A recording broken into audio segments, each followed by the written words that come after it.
এই কৃষি প্ৰকল্পটো আছে চিপাঝাৰৰ পৰা প্ৰায় 9 কিলোমিটাৰমান ভিতৰত গৰুখুটিৰ চাপৰিত আৰু প্ৰকল্পটোৰ নাম হৈছে গৰুখুটি বহুমুখী কৃষি প্ৰকল্প আৰু এই প্ৰকল্পটো আৰম্ভ কৰিছে অসমৰ জনপ্ৰিয় মুখ্যমন্ত্ৰী ডক্টৰ হিমন্ত বিশ্ব শৰ্মা ডাঙৰীয়াই আৰু এই প্ৰকল্পটো নেতৃত্ব গ্ৰহণ কৰি আছে পদ্ম হাজৰিকা ডাঙৰীয়াদেৱে।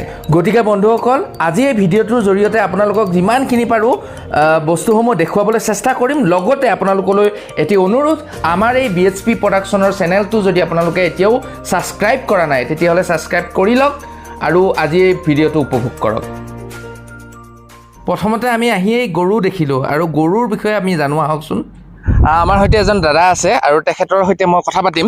যে দাদা এফালে আহক, ইয়াতে কিমানখিনি গৰু আছে? ইয়াতে 300 বৰ্তমান ইয়াতে হেৰি আছে 150 মান গৰু আছে। 150 মান গৰু হয়, ইয়াতে 150 মান গৰু আছে আৰু আগত আছে গোটেইখিনি গাই গৰু নেকি? গোটেই গাই গৰু ইয়াত থকা। ইয়াতে গোটেই